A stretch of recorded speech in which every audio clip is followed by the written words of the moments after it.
સહજાનંદ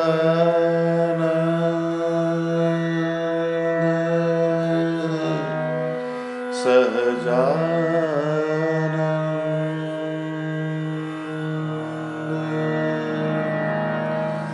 સહજાનંદ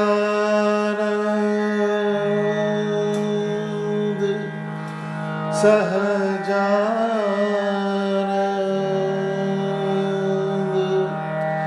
સહજાનંદ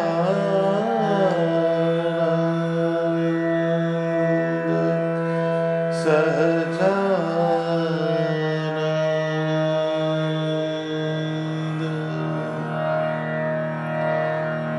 લગન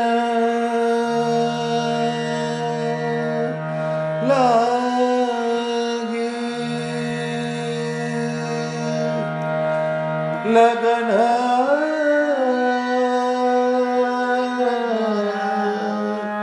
લાગી લગન લાગી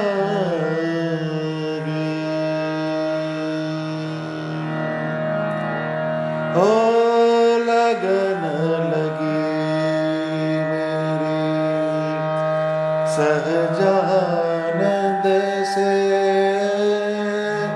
લગન લગી મેરી સહજાનંદ સે લગન લગત મેરે उर की बुझाई आग लगन लगत मेरे उर की बुझाई आग नैन से निहारू तहाँ प्रगट प्रभु दिसे लगन लगी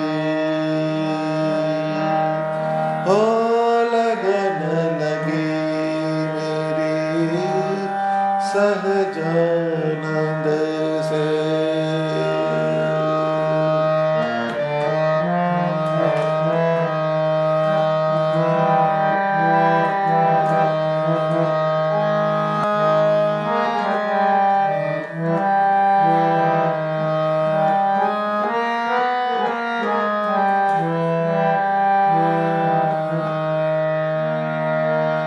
प्रीत जो करत वासे पलकन दूरी होत प्रीत जो करत वासे पलकन दूरी होत प्रेम दौर बांधेरी फिरत जू की से हो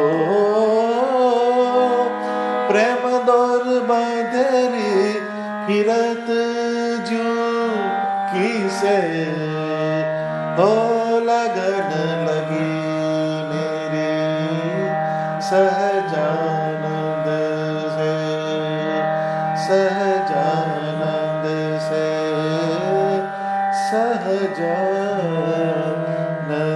से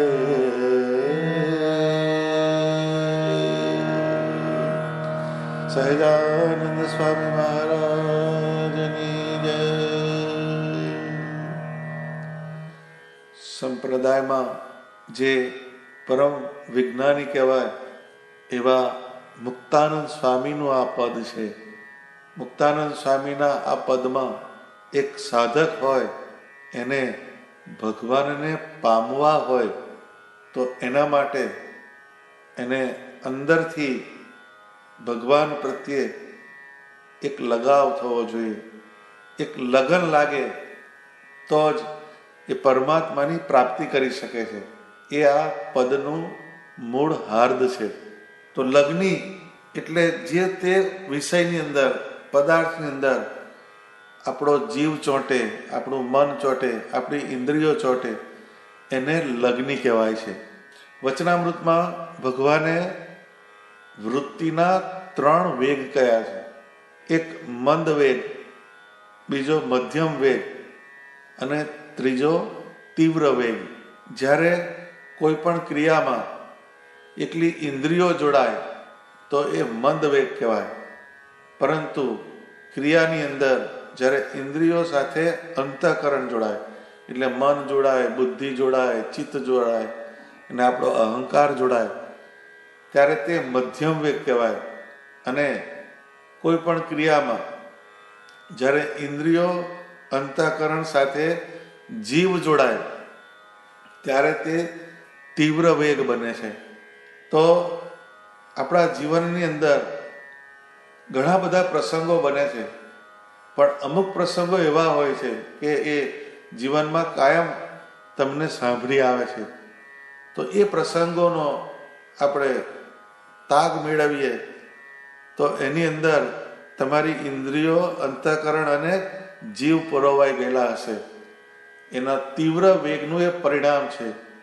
એટલે જ્યારે પરમાત્માની અંદર આપણે તીવ્ર વેગથી જોડાઈએ ત્યારે જ આપણને સાચી લગ્ની લાગે છે. બધી જ ઇન્દ્રિયો, અંતઃકરણ અને જીવની અંદર અનુવર્તીને અનુસરે તો એને તીવ્ર વેગ કહેવાય.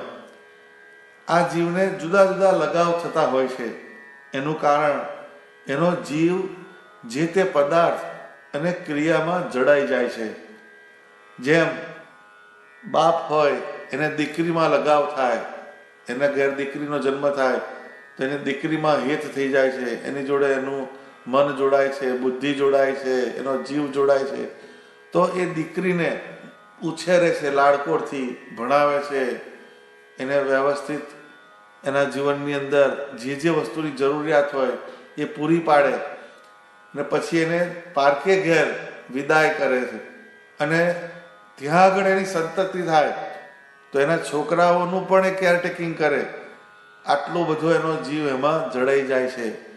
એના કારણે એની ક્રિયાની જે ફેકલ્ટી છે એમાં જબરજસ્ત જોડાણ થઈ જાય છે. એનું કારણ તીવ્ર વેગથી એ જોડાણ થયેલું છે. તો એવી વૃત્તિ આપણે ભગવાનમાં થાય તો ભગવાનથી આપણે સહેજ પણ છેટું ના થાય. શ્રીજી મહારાજના સમયમાં દાદા ખાચરનો જે બધો વ્યવહાર ચલાવવાનો એનું બધું કામ લાધા ઠક્કર કરતા. તો લાધા ઠક્કર એ બધો હિસાબ કિતાબ પોતે રાખતા. એટલે શ્રીજી મહારાજે એમને એ કામ સોંપેલું. એક વખતે મહારાજ સંધ્યા સમય પછી ગઢડામાં નીકળ્યા તો લાધા ઠક્કર જે હતા એ નામામેળ કરતા હતા. નામામેળ એટલે જે હિસાબ લખ્યો હોય એનું જે ટોટલ મારવાનું હોય એ ટોટલ મારે.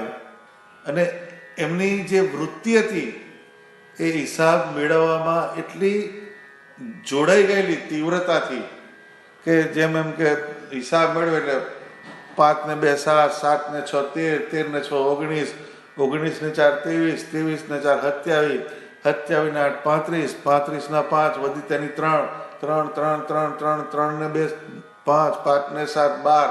આવી રીતના એક જુદો જ એમનો મનનો વેગ એ હિસાબ મેળવવાની અંદર તલ્લીન થઈ ગયો. ને શ્રીજી મહારાજ ત્યાં આગળ એમના સામે કેટલા સમયથી ઊભા રહ્યા, પણ એ હિસાબ મેળવવામાં એટલા તલ્લીન થઈ ગયા કે મહારાજ આવીને ઊભા રહ્યા તો પણ એમને ખબર ના પડી. પછી થોડી વાર થઈ અને સામે જોયું તો એકદમ લાધા ઠક્કર છોભીલા થઈ ગયા અને એમણે કહ્યું, મહારાજ તમે અહીંયા ક્યાંથી? તો મહારાજ કહે છે, હું તો ક્યારનો અહીંયા ઊભો છું, અહીંયા તને ક્યાં ખબર છે? કે તો કે મહારાજ કે આ દાદા ખાચરનો હિસાબનો નામામેળ કરતો હતો એટલે મને ખ્યાલ ના રહ્યો. પછી ભગવાન બોલ્યા કે જેટલો એમ કે તમને નામામેળમાં તમારી વૃત્તિ જાય છે એટલી એમ કે અમારા સ્વરૂપમાં જો વૃત્તિ જાય તો તમારું કલ્યાણ થઈ જાય. આ ભગવાને વાત કરી, પરંતુ એના વાતનું રહસ્ય શું છે? તો કે આ જીવ જે છે એની લગ્ની ભગવાન સિવાય બીજી જગ્યાએ લાગી જાય છે. એના કારણે ભગવાનમાં હિત થવાનું ઓછું થઈ જાય છે. તો આપણી જે લગ્ની જે છે એ ભગવાનના સ્વરૂપમાં લાગવી જોઈએ. તો એ લગ્ન જ્યારે લાગે તો જ ભગવાનની નજીક જવાય છે.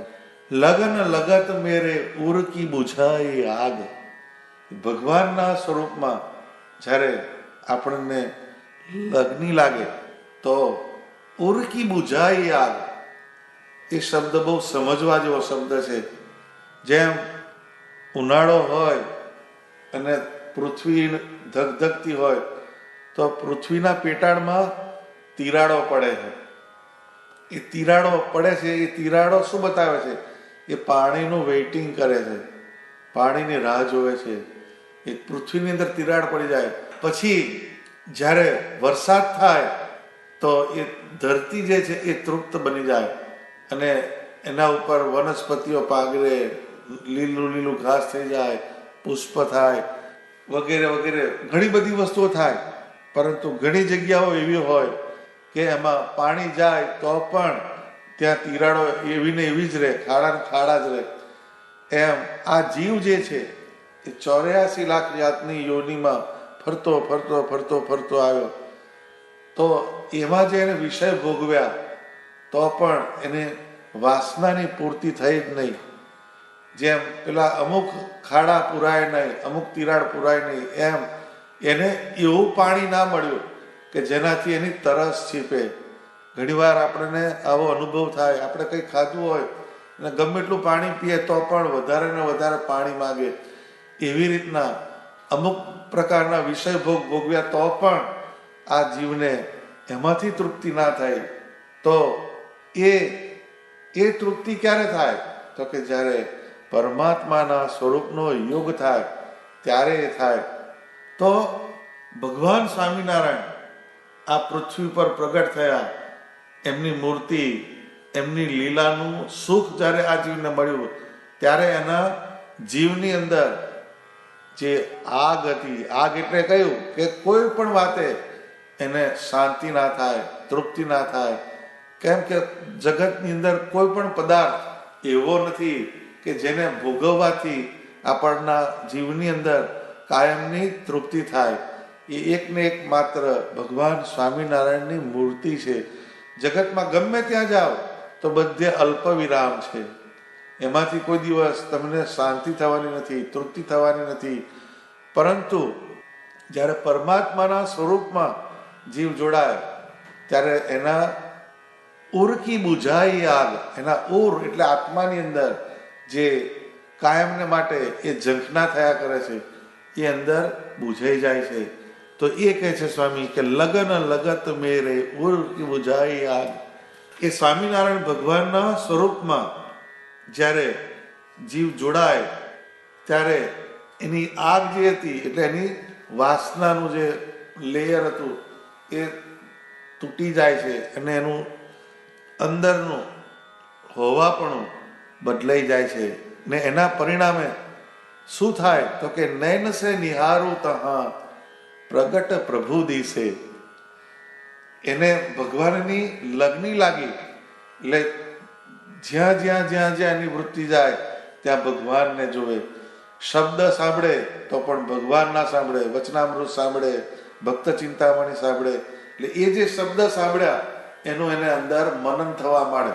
પછી એ બુદ્ધિની અંદર એમના જ્ઞાનનો નિશ્ચય થઈ જાય, એના ચિત્તની અંદર એ ચિંતવન ચાલ્યા કરે. એટલે એના અહંકારમાં દ્રઢતા થઈ જાય કે હું ભગવાનનો ભક્ત છું, હું ભગવાનનો ભક્ત છું. તો એનું પરિવર્તન થયું. એનું કારણ શું? તો કે એનો શબ્દ ભગવાનનો સાંભળે, આંખ છે એ ભગવાનનું સ્વરૂપ જોવે, ભગવાનના ગ્રંથ વાંચે. એવી રીતના દરેક ઇન્દ્રિયોને ભગવાનના આકારનો યોગ થાય. એના પરિણામે શું થાય કે નૈન સે નિહારું તહા પ્રગટ પ્રભુ દિશે. એટલે એની આંખો જ્યાં જ્યાં જાય ત્યાં ભગવાન સ્વામિનારાયણનો વ્યાપ દેખાય. જ્યાં જુએ ત્યાં રામજી, બીજું કાંઈ ન ભાસે રે. બાત દેખી ભૂલે નહીં, અનુભવ ઉજાસે રે. અનુભવીને અંતરે રહે રામ વાસે રે. મુક્તાનંદ સ્વામીની આ કડીઓ છે કે જ્યાં જુએ ત્યાં રામજી, બીજું કાંઈ ન ભાસે રે. એટલે જ્યાં જ્યાં જાય એની નજર, જ્યાં એનું દુનિયાના કોઈ પણ પદાર્થ સાથે ડીલિંગ થાય તો એવા ભક્તને ભગવાનની મૂર્તિનું અનુસંધાન થાય. ભાત દેખી ભૂલે નહીં. એટલે ભાત એટલે કોઈ પણ જાતના પદાર્થો એને જોવે તો પણ એ અંદરથી ભૂલ થાય નહીં, એની થાપ ખાય નહીં. કેમ કે એ જ્યાં જ્યાં એની નજર જાય ત્યાં ભગવાનનો વ્યાપ જોવે છે. એટલે ભગવાન સ્વામિનારાયણ એની ચેતના બધે જ વ્યાપેલી છે એવી આપણને એક અનુભૂતિ થવા મળે. એ ક્યારે થાય કે જ્યારે એની મૂર્તિમાં લગાવ થઈ જાય ત્યારે એ જ પરમાત્માનું ચૈતન્ય બધે વ્યાપેલું છે. કોઈ પણ સુંદર વસ્તુ જો તો એની અંદર પણ સુંદરતાના રૂપે ભગવાન સ્વામિનારાયણ છે. કોઈ પણ જગ્યાએ સુખ જુઓ તો એ પણ સુખ ભગવાનનું નાખેલું છે. આવી એક અંદરથી અનુભૂતિ થાય. એ કહે છે કે નૈન સે નિહારુતા હા પ્રગટ પ્રભુ દિશે. સ્વરૂપાનંદ સ્વામી આ સત્સંગમાં થઈ ગયા તો એ કાયમ ધ્યાનના અંગવાળા હતા. એટલે ગઢડાનું મંદિરનું કામ ચાલે તે વખતે સ્વામી માળા ફેરવે. એટલે મહારાજે જોયા એમને માળા ફેરવતા. પછી ભગવાને બોલાય એમને કે સ્વામી અહીંયા આવો કે છે. પછી કે મહારાજ શી આજ્ઞા છે? તો કે સાધુરામ લાકડા ફેરવે કલ્યાણ ના થાય કે છે. એટલે માળા ફેરવો છો એટલે એમ કે એનાથી કલ્યાણ ના થાય નકરું. ભગવાનનું મંદિર થાય છે આ ગોપીનાથજીનું, એનું સેવા કરો કે છે. એટલે પછી જેવી તમારી આજ્ઞા આપે. એટલે એમણે કોદાળી લીધી અને ખોદવા માંડ્યા. પણ એમની જે વૃત્તિ હતી એ ભગવાનની મૂર્તિમાં લગાવ લાગેલો હતો, લગન લાગેલી હતી. એટલે જ્યાં જુએ ત્યાં રામજી, બીજું કાંઈ ના ભાસે રે. નૈન સે નિહારુતા હા પ્રગટ પ્રભુ દિશે. એટલે જેવો કોદાળી ઊંચી કરે એટલે નીચે મહારાજની મૂર્તિનું મુખારવિંદ દેખાય. એટલે તરત બોલે કે મહારાજ ખસી જાવ, તમને વાગશે. આ હતા સ્વરૂપાનંદ સ્વામી, જેને સ્વામિનારાયણ ભગવાનના સ્વરૂપનો આનંદ કાયમ રહેતો એટલે એને સ્વરૂપાનંદ કહેતા. તો એ વાત કહે છે કે નૈન સે નિહારુતા હા પ્રગટ પ્રભુ દિશે. પ્રીત જો કરત વાસે પલક ન દૂરી હોત. એટલે જેણે સ્વામિનારાયણ ભગવાનમાં પ્રીતિ કરી તેનાથી શ્રીજી મહારાજ પળ વાર દૂર થતા નહીં. ભક્તના પ્રેમની સાથે ભગવાનની રક્ષાનું સમીકરણ કાયમ રહેતું. એના કારણે કેટલાય જીવ ઊભો સંસાર મૂકીને સ્વામિનારાયણ ભગવાનના આશ્રિત થયેલા છે. તો પ્રીત જો કરત વાસે પલક ન દૂર હોત. એટલે સ્વામિનારાયણ ભગવાનમાં જે પ્રેમ કરે છે તો સ્વામિનારાયણ ભગવાન પણ એમનાથી પળવાર દૂર થતા નથી. એ પણ એમનું અહોનિશ ધ્યાન રાખે છે. તો આનો એક પ્રસંગ મંજુકેશાનંદ સ્વામીએ ઐશ્વર્ય પ્રકાશમાં લખ્યો છે. એટલે આત્માનંદ સ્વામીનો આ પ્રસંગ છે. આત્માનંદ સ્વામી એક સમયે ધર્મનો પ્રચાર કરવા શ્રીજી મહારાજના સત્સંગની વાત કરવા માટે નીકળ્યા છે. એટલે આબુની તળેટી પાસે એ ગયેલા છે. એટલે ભગવાનની આજ્ઞાથી એ દેશ પ્રદેશમાં ભગવાનનું ભજન કરાવવા માટે, સત્સંગ કરાવવા માટે એ વિચરણ કરે છે. એટલે એક વખત એમ કે છે, એક સમય મુનિ આત્માનંદા આબુ ઘડ ગયે આપ સ્વચ્છંદા આબુ ઘડ કી તલહટી માઈ બરસ્યો ઘન ગરજી દુઃખદાઈ. એટલે કે એક વખતે આત્માનંદ સ્વામી આબુની તળેટીમાં સત્સંગ કરાવવા માટે ગયેલા છે. તો એ વખતે તળેટીમાં બહુ જ વરસાદ બરસ્યો ઘન ગરજી દુઃખદાઈ. એટલે મુસળધાર વરસાદ પડ્યો. આબુ ગડકી તળહટી માઈ બરસ્યો ઘન ગરજી દુઃખદાઈ. સોઈ તલહટી મેં કોઈ જનના, સાધુ જનકુ દેત ન અન્ના. આ તળેટીની અંદર બધા કુસંગી હશે, સત્સંગના સંસ્કાર નહીં હોય એટલે કોઈ સાધુને કોઈ અનાજ આપતું નથી. ભય ઉપવાસ તીન દુઃખ ધામા, તબ આયો એક ગામા. એમને 3 ઉપવાસ થયા અને પછી આગળ ચાલતા ચાલતા એક ગામ આવ્યું. તહા વિતરાગી કો મંદિર દેખી, અન્ન જાચન ગયે સંત અલેખી. એટલે ત્યાં આગળ એક ત્યાગીની જાયગા આવી, મંદિર. એટલે ત્યાં આગળથી થોડુંક અનાજ મળશે એવા વિશ્વાસથી સ્વામી ત્યાં આગળ ગયા. અને અરુ વૃષ્ટિ દુઃખ મીટન કાજા, મંદિર મેં આયે મુનિ રાજા. અને એમણે વિચાર્યું કે આ વરસાદ બહુ પડે છે એટલે એકાદ દિવસ અહીંયા રોકાઈ જઈએ તો આપણે આ વરસાદના કષ્ટથી બચી જવાય. તો ત્યાં આગળ જે બાવાજી હતા, સો મંદિર મેં રહન નાહી દીના, તબ દૂજે સ્થળ ગયે પ્રવીણા. એટલે પછી એ મંદિરમાં પણ બાવાજીએ રહેવા ના દીધા, કારણ કે એ વખતે સત્સંગના દ્વેષી બહુ હતા. એટલે પછી ત્યાંથી સ્વામી આગળ નીકળી ગયા. સો ઉજર સ્થળ મેં રહે ધીરા, ભઈ ઉપવાસ તીન કી પીરા. એટલે પછી એક નિર્જન એવો જગ્યા આવી અને ખંડેર જેવું હતું, ત્યાં આગળ સ્વામી આવ્યા અને એમને અંદર ઉપવાસની જે પીડા છે એ તો છે જ. એટલે આ જે સંતો જે છે એની વૃત્તિ ભગવાન સ્વામિનારાયણમાં છે. પ્રીત જો કરત વાસે, પલક ન દૂરી હોત, પ્રેમ દોર બાંધેરી, ફિરત જ્યું કીસે. એટલે એમ કે ભગવાનના જે સંતો હતા એ ભગવાનની મૂર્તિમાં પોતાનો પ્રેમ, પોતાની ભક્તિ એ અતિશય તીવ્ર હતા. એટલે પ્રેમ દોર બાંધેરી, એટલે એમણે પોતાના પ્રેમરૂપી દોરીથી ભગવાનને બાંધ્યા છે. ફિરત જીવ કીસે, એટલે કચકચાવીને એકદમ ગાંઠ મારી ભગવાનના પ્રેમની, ને પછી એ વિચરણ કરે છે. તો આજે આત્માનંદ સ્વામીને આ જે પ્રસંગ થયો એટલે મહારાજ વિચારે છે કે મારા સંતને કષ્ટ બને છે. વિપ્રરૂપ ધરી શ્રી હરિ, તહ આયે મહારાજા, થાલ લાય શુભ અન ભારી, મુનિ કુજીમાવા કાજ, નિજ સાધુ કો जिमाई के, पुनि भये अंतर्धान.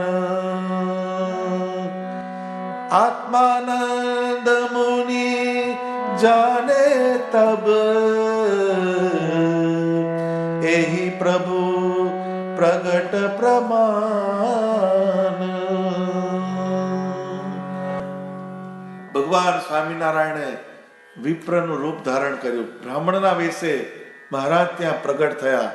વિપ્ર રૂપ ધરી શ્રી હરિ, તહા આયે મહારાજ, થાલ લાયે શુભ અન્ન ભરી, મુનિ કો જીમાવા કાજ. ને ભગવાન સારો થાળ બનાવીને ત્યાં થાળની અંદર જુદી જુદી વાનગીઓને મૂકીને એ જે સંતો ભૂખ્યા ને તરસ્યા એ ખંડેરમાં તડપે છે ત્યાં આગળ મહારાજ લઈને બધું આવ્યા. અને મુનિકુ જીમાવા કાજ, પછી એ સંતોને જમાડ્યા.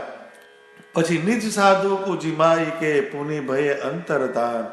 પછી પોતાના સંતોને જમાડીને પછી મહારાજ ત્યાંથી અંતર ધ્યાન થયા. એટલે આત્માનંદ મુનિ જે હતા એ તો બહુ વિચિક્ષણ હતા. એમને ખબર હતી કે આ નક્કી આપણા ઈષ્ટદેવ સ્વામિનારાયણ ભગવાને આપણને સહાય કરી છે. એ તો આવા ઉજ્જળ વનની અંદર, આવા ખંડેરની અંદર આ સમયે આપણા માટે કોણ ખાવાનું લઈને આવે? પણ એ સ્વામિનારાયણ ભગવાનનો ગુણ છે કે પ્રીત જો કરત વાસે, પલક ન દૂર હોત, પ્રેમ દોર બાંધેરી, ફિરત જ્યુમ કીસે. એટલે અહીંયા 2 સમીકરણ છે. એટલે પહેલામાં પહેલો જે સ્વામિનારાયણ ભગવાનમાં જે કોઈ પ્રીતિ કરે છે તો સ્વામિનારાયણ ભગવાન એનાથી પળવાર દૂર થતા નથી. ને આ બાજુ ભક્ત જે છે એ પ્રેમ દોર બાંધેરી ફિરત જ્યું કીસે, એટલે ભગવાનના સ્વરૂપની અંદર પોતાના પ્રેમરૂપી દોરીથી ભગવાનને બાંધી દે છે અને પછી જ્યાં જ્યાં ફરે પણ પેલી પ્રેમની દોરી કચકચાવીને બાંધેલી રાખે છે. એટલે આપણે જીવનની અંદર આ વસ્તુ શીખવા જેવી છે કે કાયમ ભગવાનની મૂર્તિમાં પ્રેમ કરવાનો, ભગવાનની મૂર્તિમાં લગ્ની લગાડવાની. દિવસમાં જ્યારે જ્યારે આપણને સમય મળે ત્યારે પરમાત્માની મૂર્તિનું અનુસંધાન કરવાનું. સ્વામિનારાયણ ભગવાનની મૂર્તિને અન્ન ધરાવીએ, જળ ધરાવીએ, ફ્રૂટ ધરાવીએ, એમને પંખો નાખીએ. આ બધા ભગવાનમાં હિત કરવાના ઉપકરણો છે. તો જે ક્રિયા કરીએ એનાથી જ ભગવાનના સ્વરૂપમાં પ્રેમ થશે. ક્રિયા સિવાય ભગવાનના સ્વરૂપમાં પ્રેમ થવો અશક્ય છે. એટલે ભગવાનને બાંધી શકે એવી જો કોઈ વસ્તુ હોય તો એ આપણો નિષ્કામ પ્રેમ છે, અનકન્ડિશનલ લવ. એ આપણું એક અનકન્ડિશનલ ટાયપ ભગવાન સાથે જેટલું વધારે ને વધારે થાય એટલી ભગવાનના સ્વરૂપમાં આપણને લગ્ની લાગે. તો મૂર્તિમાં લગ્ની લગાવવાની એ આ કીર્તનનું મુખ્ય હાર્દ છે. અને આપણે સ્વામિનારાયણ ભગવાનની મૂર્તિમાં દ્રઢ પ્રીતિ કરીશું તો તેઓ પળવાર આપણાથી દૂર નહીં થાય. અને ભક્તિની પ્રેમલક્ષણા ભક્તિના તંતુથી ભગવાન સદાય ભક્તના બંધનમાં રહે છે. એટલે ભગવાનને બાંધવા માટે ભગવાનના સ્વરૂપમાં પ્રેમ કરવો એ બહુ અનિવાર્ય બાબત છે. અને એનું પરિણામ શું કીધું તો કે નૈન સે નિહારુતા હા પ્રગટ પ્રભુ દિશે. એટલે જ્યાં જ્યાં આપણી દ્રષ્ટિ જાય, જ્યાં જ્યાં આપણે જગતની અંદર ડીલિંગ કરીએ ત્યાં આગળ આપણે પરમાત્માના વ્યાપનો અહેસાસ કરવાનો. તો આપણા જીવનના પ્રત્યેક ક્ષેત્રની અંદર આપણે ભગવાનને અનુભવીએ એ ઊંચામાં ઊંચી શ્રેષ્ઠ દશા છે. તો એ ભગવાનના સ્વરૂપમાં જેને લગ્ની લાગે તેને આ વસ્તુ શક્ય છે. એટલે આપણે લગ્ની લગાડવી હોય તો ભગવાનના સ્વરૂપની લગાડવાની. જેમ વ્યવહારમાં જોઈએ તો કોઈને ધનની લગ્ની લાગી છે, કોઈને ધંધાની લગ્ની લાગી છે, કોઈને વ્યવહારની લગ્ની લાગી છે, કોઈને લોકમાં મોટા થવાની લગ્ની લાગી છે. આવી અનેક પ્રકારની લગ્નીઓ લાગેલી છે. પણ એ બધી લગ્ની તમારી સાથે નથી આવવાની. એકને એક માત્ર ભગવાન સ્વામિનારાયણના સ્વરૂપમાં જે આપણી લગ્ની લાગી હશે એ જ આપણી સાથે અંત સમયે કામ લાગે એવી છે. એટલે રોજ જે આપણે મૂર્તિ સામે બેસીએ તો ભગવાનની મૂર્તિ સામે ગાવું કે લગન લગી મેરી સહજાનંદ સે, લગન લગી મેરી સહજાનંદ સે. એમ જ્યારે આપણો મન, જ્યારે આપણો જીવ એ ભગવાનની મૂર્તિની અંદર લગ્ની લગાડે ત્યારે આપણા જીવની અંદર એક જાતનો આનંદ આવે, ઉલ્લાસ આવે. એ લગ્ની બીજે લાગે તો એ તો આપણને ખબર જ છે કે થોડો ટાઈમ થાય એટલે એમાંથી પણ આપણું મન પાછું પડે છે. પણ આ એવી જગ્યા છે, ભગવાનની મૂર્તિ એ એવી અલૌકિક વસ્તુ છે કે જેમાં લગ્ની લગાડી હશે તો આપણે કોઈ દિવસ પાછા ફરવાનો સમય આવવાનો નથી. માટે ભગવાનની મૂર્તિમાં લગ્ની લાગવી જોઈએ. એમાં જેટલી આપણને ખોટ હોય એટલો આપણને ભગવાનની મૂર્તિમાં હેત નહીં થાય. ને સરવાળો મારીએ તો ભગવાનની મૂર્તિમાં હેત કરવું એ જ સારમાં સાર વસ્તુ છે. માટે લગન લગી મેરી સહજાનંદ છે આવું દિવસમાં એટલીસ્ટ 5 વખત આપણે ભગવાનની મૂર્તિ આગળ બોલીએ તો એનાથી આપણે મૂર્તિની નજીક જઈશું અને આપણને મૂર્તિનું સુખ જે છે એનો અનુભવ થશે. સહજાનંદ સ્વામી મહારાજની જય.